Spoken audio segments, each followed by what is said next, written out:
Salut tout le monde, heureux de vous retrouver pour cette nouvelle émission. Ça fait un petit moment que j'ai pas enregistré d'émission et je suis assez intéressé par ce qui est en train de se passer sur le marché crypto parce qu'en fait le Bitcoin est venu chercher, regardez ici, les 53 700 dollars. Et surtout, on a un Fear and Greed à 28. Ça fait 2 semaines que j'ai pas trop regardé les cryptos, je dois être honnête avec vous. Et là, je suis un peu choqué de voir que le Fear and Greed est descendu. Et aujourd'hui, d'ailleurs, encore aussi bas, hein. Ça fait, regardez, depuis le 6 juillet qu'on navigue sur le niveau des 26, 28. Donc en fait, on retourne dans la peur, ce qui est assez incroyable, je trouve, par rapport au niveau du Bitcoin qui est extrêmement élevé, hein, par rapport à ce qu'il a pu être finalement. Regardez, entre le mois de... en fait, même si... En fait, le Bitcoin a été plus bas que le prix actuel entre le mois de novembre 2021 et le mois de février 2024. Donc pendant 3 ans, le Bitcoin avait un prix inférieur à son prix actuel. Donc c'est quand même incroyable, je trouve, de voir ça. Ça va me permettre aujourd'hui de faire cette petite analyse de Fear and Greed et comparative avec justement les années précédentes, que vous puissiez comprendre pourquoi est-ce que je trouve ça si fou. Et puis ensuite, on va essayer d'analyser un peu les niveaux actuels, voir jusqu'où est-ce que ça peut chuter, si ça continue de chuter. Et bien sûr, on va peut-être de nouveau parler des objectifs haussiers sur le Bitcoin, hein, qui peuvent arriver dans 6 mois, un an et demi, si jamais on a finalement ce bull market qui se poursuit. Et il y a un peu plus de 2 ans, c'était en novembre 2022, j'ai créé avec vous ce portefeuille fictif qu'on alimente, et sur lequel je fais pas mal de transactions, j'achète des cryptos, je revends, etc. Et je vous dis tout ce que je le fais sur ce portefeuille fictif, je le fais en vidéo avec vous. Et aujourd'hui, ce portefeuille s'établit à 15 000 euros, on l'a commencé avec 10 000 euros. Et on a décidé il y a quelques semaines, il y a 1 mois et demi, 2 mois, quand le Bitcoin était plus haut, de revendre pas mal de cryptos pour passer sur du 70% crypto, 30% stablecoin, au cas où justement une légère chute pourrait se produire, et c'est clairement ce qui est en train de se passer. Donc on va pouvoir réutiliser cet argent. Maintenant on est quasiment sur du 40-60, vu qu'effectivement on a revendu des cryptos pour des stablecoins, des dollars numériques, et puis finalement ce qui se passe, c'est que le Bitcoin chute et les dollars finalement gardent la même valeur. Donc forcément notre pourcentage global crypto diminue, notre pourcentage global de stablecoin augmente, ce qui est tout bénef parce qu'on va pouvoir réinvestir, et c'est comme ça qu'on optimise vraiment, hein, le portefeuille au fur et à mesure du temps. Je vous passe la très courte introduction, pensez à vous abonner, à liker si le contenu vous plaît. À tout de suite.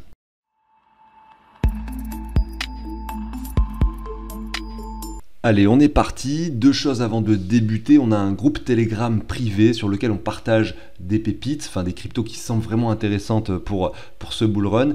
On y partage aussi des actualités. Vous pouvez communiquer avec moi sur différents sujets, notamment la partie optimisation de portefeuille. N'hésitez pas à y jeter un œil si ça vous intéresse. C'est un groupe privé payant, mais vraiment avec un abonnement assez faible, hein, en termes de tarifs. Deuxième chose, je vous partage un outil d'investissement. Vous trouverez toutes les infos justement dans la description également. Sur cet outil, vous pouvez simplement savoir où vous en êtes, hein. Finalement, c'est le petit document que je vous montrais avant l'introduction. Vous pouvez rentrer toutes les cryptos que vous possédez. Vous pouvez dire les quantités que vous avez de chacune d'entre elles. Et vu que vous allez récupérer automatiquement le prix des cryptos, ça va s'actualiser chaque heure. Donc vous voyez, vous rentrez le prix de vos cryptos. Vous avez les prix qui vont s'afficher et qui vont s'actualiser tout le temps au fur et à mesure du temps. Vous mettez les quantités, vous savez exactement combien d'argent vous avez, même si vous avez des cryptos sur 1, 2, 3, 4, 10 plateformes, même si vous avez 50, 100, même jusqu'à 200 cryptos, vous pouvez rajouter sur ce document. Et puis ça peut vous aider également pour vos déclarations d'imposition, puisque vous pouvez savoir exactement les plus-values associées à vos reventes. Pour en savoir plus, vous avez une vidéo où j'explique en détail comment cet outil fonctionne ici, et également le lien qui vous permet d'aller sur le site pour l'obtenir. Allez, on débute avec l'émission du jour. Et on va bien sûr parler du Bitcoin pour commencer, parce que voilà, c'est ce qui nous intéresse en ce moment. Les altcoins chutent beaucoup.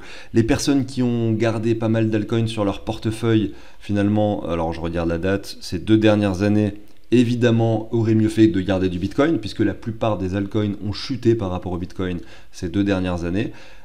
On espère qu'un retournement se produise sur l'altcoin dominance, c'est le graphique que vous avez à l'écran, et en tout cas ça semble se profiler assez prochainement, hein, puisqu'on a finalement RSI qui commence réellement à monter avec un cours qui plafonne sur un plancher bas finalement, mais tout en montrant des signes de latéralisation, c'est-à-dire que la chute était très violente, on faisait des plus bas, toujours plus bas pendant une période, et là on voit que ça ralentit en quelque sorte. On attend maintenant finalement un retournement, c'est-à-dire qu'à l'inverse, on puisse faire des pics haussiers avec des points bas, moins bas, etc., et qu'on puisse construire enfin cette hausse sur l'altcoin dominance, hein, après avoir chuté finalement de façon très importante et surtout être revenu dans cette ZR, hein. Enfin en tout cas on est revenu chercher les 61,8 à plusieurs reprises avec plusieurs mèches, donc c'est qu'une question de temps pour moi, hein, le fait de voir cette altcoin dominance monter, et quand ça sera le cas, vos portefeuilles prendront réellement en valeur, hein. Je le répète souvent, je sais que beaucoup de personnes possèdent plus d'altcoins, c'est-à-dire de crypto autres que le Bitcoin finalement, que du Bitcoin en lui-même, donc c'est pour ça que c'est toujours intéressant de regarder ça, de savoir comment jongler entre les cryptos. Je retourne maintenant sur le Bitcoin qui se trouve sur les 56 000 $. Si vous avez misé sur le Bitcoin ces 6 derniers mois, voire ces 2 dernières années, vous devez forcément être gagnant aujourd'hui parce que voilà, parce qu'on est sur les 56 000 et qu'on a touché les 15 000 en novembre 2022. Mais comme je le dis, je sais que la majorité s'est plutôt penchée vers les altcoins et que malheureusement, là, vous n'êtes pas forcément en positif si vous avez eu pendant ces 2 dernières années 80% d'altcoins ou quelque chose comme ça. Donc c'est pas forcément évident, je le sais. Maintenant, on est sur les 56 000. On a eu cette purge et cette petite chute qui s'est produite récemment avec un Bitcoin quand même qui est revenu assez bas. Malgré tout, si on prend, regardez un Fibo qui récupère le point bas ici de novembre 2022 et le point haut qui a été touché ici au niveau des 73 500 $ aux alentours du mois de mars 2024, eh bien on observe simplement que le Bitcoin n'est même pas revenu sur son premier arrêt. Son premier arrêt des 38,2% de Fibo, c'est-à-dire les 51 567 $ pour être très très précis, n'a pas été atteint. Mais pour autant, on a quand même un Fear and Greed qui revient sur les 28. Donc ça, c'est quand même incroyable de voir que la majorité des gens se retrouvent aujourd'hui dans la peur, pas dans l'extrême peur. Ça peut être bien pire, hein. Au niveau de la peur, on peut très bien aller chercher les 10. C'est ce qu'on a vu pendant le pire du bear market. Mais là, c'est pas le cas. On est quand même dans la peur, mais voilà, on est sur les 28. Mais c'est vrai que le Bitcoin reste quand même extrêmement haut.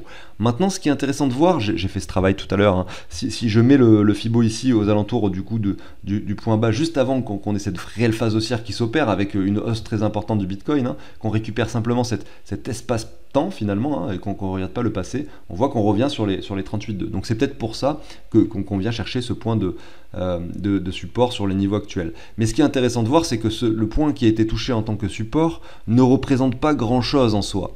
Vous voyez que c'est même pas ce sommet-là, même pas celui-là, il n'y a rien, il y a eu 2 mèches ici, mais c'est pas pertinent en fait de voir un Bitcoin s'arrêter sur du coup les 53 900 sur les 54. Pour moi ça semble quand même très probable. Après je prends des pincettes, hein, quand je dis ça parce qu'on sait jamais ce qui peut se passer, mais pour quelqu'un qui souhaiterait investir et qui ne l'a pas encore fait, qui voit cette chute et qui veut pas rater l'opportunité, il faut commencer à mettre des ronds dès maintenant. Maintenant c'est possible et c'est aussi c'est ce sur quoi je spécule, c'est qu'on puisse revenir quand même vers les 51 500, voire encore plus bas. Et les 51 500, c'est un bon niveau pour le coup de support, notamment parce que c'est le 38,2 de Fibo de toute la hausse précédente, et aussi parce que si on prend cette ligne et qu'on la de support et qu'on la prolonge, cette fois-ci ça coïncide vraiment avec ce point haut, toutes les mèches basses ici, voilà, il y a vraiment plus d'intérêt à venir chercher cette zone de prix. Au niveau de ce qui s'est passé sur le Bitcoin, on a vu que le point haut des 73 000 a été matérialisé sur le RSI, et un point très très haut également des 88-89. On n'a pas eu de divergence au niveau du RSI, ce qui était assez piégeux en soi parce qu'on aurait pu par conséquent espérer en fait qu'on aille chercher un point plus haut, notamment les 81 000, et qu'on dessine cette divergence plus proprement. Ça n'a vraiment pas été le cas en fait. Le Bitcoin a décidé de chuter assez rapidement. En même temps, on venait de faire un ATH, donc on pouvait peut-être pas non plus espérer quelque chose de super propre en termes de graphique. Malgré tout, on avait une ligne sur le RSI qui était bien tenue et qui a été cassée récemment. C'est ça, je pense, et c'est au moment de cette cassure que le Fear and Greed est vraiment descendu assez bas. Aujourd'hui, on est sur les 40, on est en dessous des 50 au niveau du RSI, ce qui est quand même relativement bas. Et puis si je reprends le Fibo simplement pour vous mettre les autres points de support possibles au niveau du prix du Bitcoin, on a bien sûr en dessous des 38,2, donc les 51 000, on a les 37 aux 28 000 $. Honnêtement, je ne pense pas que le Bitcoin redescende aux 28 000 $. Malgré tout, ça reste un niveau qu'on peut analyser, qu'on peut visualiser. Il y a autre chose qu'on peut faire également sur le Bitcoin, c'est prendre une ligne de tendance comme ça. Et cette ligne de tendance, je ne sais pas si je l'ai mise, enfin je sais que je l'étudie depuis longtemps, mais je sais pas si je pense que ça fait un moment que je l'ai pas identifié sur la chaîne. Il est plus que pertinent parce que vous avez vous avez pas mal de mèches qui ont travaillé dessus avec des clôtures sur ces 3 niveaux lors du précédent finalement bull market. On est venu s'appuyer dessus juste avant d'avoir la dernière hausse du Bitcoin ici au mois de janvier 2024 et c'est clairement un niveau sur lequel on peut s'appuyer. Si ça se passe par exemple dans 2, 3, 4 mois, on peut très bien venir jongler avec cette coïncidence, cette jonction qu'on a entre les 38,2 et la ligne finalement de la diagonale que je viens de tracer aux 51 000 $. Maintenant, si ça arrive prochainement, ça peut aller un peu plus bas vers les 50, 49 000 pour le Bitcoin. Voilà, ça c'était l'analyse du Bitcoin. Pour moi, la majorité de la chute a déjà eu lieu entre guillemets. Parce que si on reprend le cycle temporel, on est sur un petit moment post-halving avec un retracement. Comme on l'a vu déjà de nombreuses reprises, post-halving, eh ben c'est toujours pareil. On a des retracements ou des latéralisations qui s'opèrent. Je reprends encore finalement on était en 2016. C'était la même chose. Le halving, derrière, il s'est suivi quand même une chute assez importante du Bitcoin. Donc vraiment rien d'alarmant sur ce qui se produit sur le Bitcoin. La panique avec le Fear and Greed qui chute montre un ressenti très très faible, un ressenti de panique assez important sur les cryptos en ce moment. Et je pense qu'il y a un désintérêt qui est en train de se manifester là en ce moment et ça peut durer encore quelques mois. Et c'est très positif je trouve pour l'écosystème. Souvent c'est souvent suivi par des phases de hausse inattendues. Donc moi je suis très confiant aujourd'hui quand je suis en train de voir ce qui se passe sur les cryptos. Maintenant on va aller regarder l'Ether et le Binance Coin comme promis, mais avant je voulais faire cette petite analyse comparative. On va se mettre le Fear and Greed sur max peut-être, voilà, simplement pour vous comparer un petit peu les choses. Comme je le disais tout à l'heure, c'est très intéressant, on va se mettre sur une ligne, on va faire ce petit travail de comparaison parce que j'ai vraiment envie de le faire. Je prends le point bas ici, je regarde un petit peu ce qui s'est passé, le prix sur lequel le Bitcoin est, même si il s'ensuit d'une chute quand même, si je prends le haut et le bas ici de 27% pour le Bitcoin, finalement il y a un prix assez élevé parce que on était en dessous de ce prix-là entre le mois de novembre 2021 et le mois de février 2024, donc une très longue période de temps. Et ce qui est très intéressant de voir, c'est que pendant cette période, entre novembre du coup 2021 et donc du coup février 2024, eh ben on a eu un Fear and Greed certes qui est descendu au niveau des 15 pendant la forte panique, mais c'était vraiment pendant cette phase de prix. Alors c'était vraiment cette chute qui a fait très mal, vraiment cette dernière chute là, avec l'espace, le prix du Bitcoin qui a continué à chuter jusqu'aux 15 000, ça a vraiment fait très peur à tout le monde. Beaucoup pensaient que le Bitcoin allait aux 8 000, 5 000, voire peut-être même plus bas. C'était vraiment très difficile à vivre pour beaucoup de personnes, moi y compris, parce que j'avais quand même pas mal d'argent dans les cryptos, mais après c'est toujours des cycles et ça m'empêchait pas de faire des vidéos et de rester serein et surtout d'identifier au niveau des cycles de temporalité que le bottom était très proche. C'est ce qui me rassurait vraiment avec les analyses long terme, m'ont beaucoup rassuré, m'ont beaucoup permis de hold mes cryptos pendant cette période difficile. Mais ce qui est intéressant de voir, c'est que par la suite, finalement, le Fear and Greed d'aujourd'hui qui est à 29 finalement, extrêmement bas, eh bien on a eu quelque chose qui était au-dessus de ce niveau-là pendant une très longue période de temps. C'est-à-dire que pendant tout cet espace-là, vous voyez, où le Bitcoin était encore à 28 000, 27 000, 40 000, etc., le Fear and Greed était beaucoup plus élevé que actuellement, en fait. Bon, je ne vais pas vous montrer ça en détail, mais vous pouvez le vérifier par vous-même. Et ça, c'est vraiment incroyable, je trouve. Ça prouve à quel point, finalement... Faites ce que ça prouve, ce que je suis en train de vous dire, ce que ça prouve que la majorité des gens qui ont investi dans le Bitcoin ces 2 dernières années l'ont fait sur un prix plus élevé que le prix actuel. C'est-à-dire l'ont fait entre le mois de février 2024 et maintenant, en fait. Et maintenant. C'est-à-dire qu'il y a énormément de gens qui ont acheté du Bitcoin pendant cette période-là. Et ça, c'est plus de gens, en fait, plus de personnes qui ont acheté du Bitcoin pendant cette période-là que de personnes qui ont acheté du Bitcoin pendant cette période-là. Voilà. Parce qu'on a commencé à en reparler, parce que le Bitcoin a fait un ATH, etc. etc. Donc c'est pour ça qu'aujourd'hui, il y a de la peur qui se crée. C'est parce que beaucoup sont en train de perdre de l'argent malgré le fait que le prix du Bitcoin soit encore toujours très élevé. On va continuer maintenant avec l'Ether, qu'on va regarder assez rapidement, puis le Binance Coin. Il y a vraiment quelque chose de super intéressant que je peux faire sur ce graphique de l'Ether, vous allez le voir, je vais le faire avec la petite comparaison avec le Bitcoin. C'est que la première, c'est que vous voyez que là, la TH du Bitcoin n'a pas été dépassée. 4 900 $, ok, là avec ce petit bull run récent, on est monté sur les 4000 au niveau de l'Ether, donc il a du retard par rapport au Bitcoin. C'est pour ça que finalement on a un Bitcoin qui a dominé ce marché ces dernières années et qu'on a une altcoin dominance qui a beaucoup chuté. Ça se voit rien que sur le graphique de l'Ether, on a beaucoup de retard. Si on prend d'ailleurs juste la chute ici, on voit qu'on est revenu dans la ZR, 78,6, etc. Jusqu'au finalement le haut de la ZR, la zone de rechargement de short ici, voilà. Mais que derrière, en parallèle, on a un Bitcoin qui lui est revenu beaucoup plus haut, puisqu'il a fait un nouvel ATH. Deuxième chose très intéressante, donc là c'est ce que je suis en train de vous dire, c'est sur le long terme.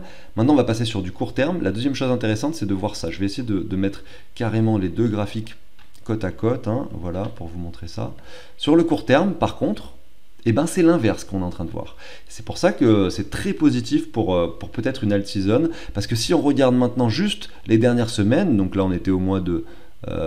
j'essaye de regarder ça, le 11 mars, vous voyez que c'est là, hein, vraiment cette période de temps, c'était cette période de temps sur le Bitcoin. Je rentourne les deux niveaux qui sont exactement la même période de temps à gauche et à droite. À gauche vous avez l'Ether, à droite le Bitcoin. Le Bitcoin a construit un M qui est confirmé, vraiment une structure baissière très importante, alors que l'Ether, lui, nous dessine simplement quelque chose qui latéralise avec un range propre qui se dessine. Donc ça, c'est quelque chose de très encourageant pour les altcoins, parce que l'Ether, c'est le leader des altcoins, et sur le court terme, il dessine une latéralisation et pas un M. Ce qui veut dire que potentiellement, on peut encore se retourner dans ce sens-là, avec peut-être un Bitcoin qui lui ne ferait pas d'ATH mais qui ne viendrait pas en provenir sur les 65 000, avec un Ether qui lui vient chercher les 4 500 ou les 5 000 $. Et à ce moment-là, on aurait, là je parle évidemment au conditionnel parce que personne ne peut savoir ce qui se produira sur le marché, je vous parle simplement de cette analyse et j'essaye entre guillemets de spéculer sur les différents scénarios qui peuvent se produire, et ben ça ferait un Ether qui, pourquoi pas, pourrait dominer maintenant ce marché à la place du Bitcoin, et on aurait une altcoin dominance, donc que je vous mets maintenant à l'écran, qui monterait en parallèle, hein, c'est-à-dire qui viendrait chercher des niveaux supérieurs, et enfin peut-être une alt season qui peut se produire. Je vous avais dit en introduction, je vous parlerai des niveaux de support, de résistance pour le Bitcoin. Je le ferai pour une autre émission, parce que vous voyez que je ne l'ai pas vraiment fait. Je pense que vous les avez, si je vous ai parlé un peu des niveaux de support, hein, 37, 28 000, etc. Les niveaux de résistance, ensuite, sur le long terme, on les voit, c'est les 81, les 97, 100 000, etc. Mais ce n'est pas des trucs qui sont pour tout de suite, donc vous voyez, j'ai pas trop d'intérêt à le faire pour l'instant. Maintenant, ceux qui achètent, hein, pour revenir vraiment sur quelque chose d'assez concret, ceux qui investissent en ce moment dans le Bitcoin, vous avez clairement, je pense, un niveau intéressant d'achat maintenant, mais vous aurez peut-être des niveaux plus intéressants par la suite, donc peut-être pas mettre tout l'argent que vous souhaitez mettre sur le niveau actuel, parce que vous risquez peut-être de voir encore un moins 20, moins 30%, c'est possible, hein, et à ce moment-là, vous risquez de ne pas forcément être serein sur votre investissement. Il faut garder en tête que le meilleur moment pour investir, c'était pendant la phase où personne s'intéressait aux cryptos. Maintenant, c'est difficile d'investir. C'est difficile, tellement difficile que je ne peux pas vous dire oui, c'est ici qu'il faut acheter, mettre 100% de son... Non, peut-être qu'on peut aller chercher les 38 000, peut-être pas, on n'en sait rien en fait, hein. En tout cas, c'est beaucoup plus risqué d'acheter du Bitcoin maintenant que dans une phase où on avait une latéralisation avec un W se produire, etc., avec finalement une longue construction qui se dessine, plutôt que d'acheter juste après un marché haussier. Voilà, donc c'était intéressant, je trouve, de faire cette comparaison Ether-Bitcoin, et on peut refaire le même travail avec le Binance Coin, qui est la 3e plus grosse crypto du marché. Voilà, et puis on va s'arrêter là, et ça va pas être, on le voit, hein, c'est encore différent, c'est encore un contexte différent pour le Binance Coin. Et en fait, c'est pas un bon exemple, hein, le Binance Coin, parce que lui aussi a fait un ATH et s'établit sur un range très long terme que vous avez ici à l'écran. Il n'a pas eu de marché baissier très violent, on est revenu seulement sur les 238. Bon, certes, après avoir touché les 700, ça peut paraître une chute importante, mais quand vous regardez son prix d'avant Bull Run 2021, on était sur les 30-20 $. Donc il y a une réelle prise de valeur qui s'est opérée, la chute n'a pas été si violente. C'est une crypto qui se comporte extrêmement bien finalement. Donc ça va être difficile d'en faire une analyse finalement comparative. Ça ne va pas pouvoir justifier ce que je vous ai expliqué juste avant par rapport à l'Ether et l'altcoin dominance. Si on regarde le Binance Coin par rapport au Bitcoin, qu'on récupère finalement cette hausse, on voit qu'on revient chercher les 78,6, qu'on remonte légèrement, ouais, on peut très bien revenir faire ce genre de W par la suite, avoir un Binance Coin qui chute encore un peu plus. Je retourne sur le Binance Coin par rapport finalement au dollar. Effectivement, on est quand même passé ici des 722, aujourd'hui on est sur les 500 $. Si on reprend simplement cette petite hausse précédente, on voit que la ZR elle est entre les 400 et les 300. Je pense que c'est vraiment la zone sur laquelle, si j'étais un nouvel investisseur, j'irais acheter du Binance Coin. Si on n'y va pas, je me dirais tant pis, j'en ai pas, mais clairement les 400 $ aux 300, ça paraît une zone pertinente, parce que je vois que la chute récente est quand même très importante, n'est pas suivie par de reprises pour l'instant, et qu'elle n'est peut-être pas terminée finalement pour le Binance Coin. Et cette crypto s'est tellement bien comportée ces dernières années que finalement un simple retour sur cette zone-là serait pas du tout catastrophique pour cette dernière, hein. Vous avez une jolie ligne de tendance qu'on peut dessiner comme ça. Regardez, vraiment très jolie cette ligne de tendance, hein, qui vient chercher tous ces sommets ici, sur laquelle on peut venir s'appuyer. Ça coïnciderait avec les 61,8 de Fibo vers les 400$ pour le Binance Coin. Aujourd'hui, on s'établit, si je dis pas de bêtises, bon, on l'a sur le graphique ici, à 502$ et on est venu chercher sur la mèche à cet endroit-là les 457$ lors de cette petite purge. Voilà, donc j'arrive sur la fin de cette émission. J'aurais vraiment aimé avoir plus de temps. Ça fait, comme je le dis, longtemps que j'avais pas enregistré parce que j'ai vraiment je fais d'autres choses en ce moment. Et en fait, je vais essayer d'en produire plus désormais si j'y arrive. Je pars en vacances une semaine la semaine prochaine et ensuite au mois d'août, j'espère pouvoir en produire beaucoup plus souvent des émissions pour pouvoir avec vous changer ce portefeuille fictif par un portefeuille plus intéressant, c'est-à-dire transformer des stablecoins pour des cryptos. On va repartir sur de l'achat maintenant, notamment au niveau des altcoins, hein, je pense, qui aujourd'hui sont très très basses par rapport au Bitcoin et qui probablement n'attendent qu'une chose, c'est de se retourner, hein, n'attendent qu'une chose, c'est de montrer un minimum de puissance que l'on commence déjà à observer sur le RSI. Hein. Regardez, le RSI est très propre. Je peux même mettre une sorte de ligne en plein milieu du RSI qui montre une sorte de tendance haussière long terme, déjà qui date depuis le mois de mars, hein, depuis cette période de temps. Sauf que depuis le cours n'a fait que chuter. Donc on a une sorte de divergence très long terme qui se dessine proprement avec une latéralisation intéressante qui se forme sur ce graphique de l'altcoin dominance. Donc franchement, il y a pour moi, en fait, toutes les étoiles coïncident, entre guillemets, pour qu'on ait un bull run magistral en 2025. Maintenant, peut-être que je me trompe, mais c'est vraiment, tout est assez joli, que ce soit... Parce que là, si on avait en ce moment, à l'heure où je vous parle, si on avait une altcoin dominance sur un ATH, honnêtement, je ne comprendrais plus rien. Je ne serais plus du tout dans cette perspective de me dire, voilà, j'investis dans les cryptos, etc. Non, parce que ça serait pas logique, en fait. Parce que par rapport à tout ce qu'on voit sur les différents cycles crypto depuis ces 10 dernières années, c'est toujours pareil, on a toujours le même raisonnement, c'est-à-dire on a toujours le même enchaînement d'événements. Le Bitcoin qui monte en solitaire, les altcoins qui chutent beaucoup, la panique qui s'installe, le Bitcoin qui stagne, qui chute légèrement après le halving, hein, comme c'est le cas actuellement, les altcoins qui commencent enfin à se latéraliser, et ensuite l'altcoin dominance qui se produit, ça dure 6 mois, peut-être même 1 an, hein. Bon, j'exagère, quoique en 2021, il y a eu un premier pic d'altcoin dominance en mai 2021, un second en novembre 2021. Donc il y a eu 2 vagues haussières au niveau de l'altcoin dominance, deux hausses très importantes. Donc si ça se produit de la même façon, on peut le dire, hein, ça peut durer pendant une année, quelque chose qui fait comme ça et qui monte et qui sait peut-être nous dessinera un ATH, ce qui serait vraiment très incroyable, hein, si vous avez... Je le montre juste ici, hein, mais une altcoin dominance qui prend 120, 130, 140%, ça veut dire qu'en parallèle, vous avez des altcoins qui sont dans le top 100, des cryptos qui sont dans le top 100, qui peuvent faire des x20, x30 sans aucun souci, hein. Peut-être même x50 pour certaines, voire plus pour celles qui se rapprochent du top 100 et qui sont moins capitalisées. Et puis alors, je vous parle même pas du top 200-300, hein, si vous avez quelques cryptos aussi dans le top 200-300, vous pouvez avoir de très belles performances aussi. Maintenant, c'est sûr que si vous avez acheté des cryptos il y a 6 mois, 1 an et qu'elles ont perdu 90% de leur valeur, vous allez être moins gagnant. C'est pour ça qu'on raisonne toujours par de l'investissement par palier, tous les mois réinvestir un petit peu pour essayer de choper les bons niveaux. Et c'est en ce moment les bons niveaux, je pense, au niveau des altcoins. J'arrive sur la fin de cette émission qui était peut-être un peu longue, j'espère qu'elle vous a plu. N'hésitez pas à vous abonner, à liker si le contenu vous a plu. Je vous retrouve très bientôt sur la chaîne. Ciao tout le monde!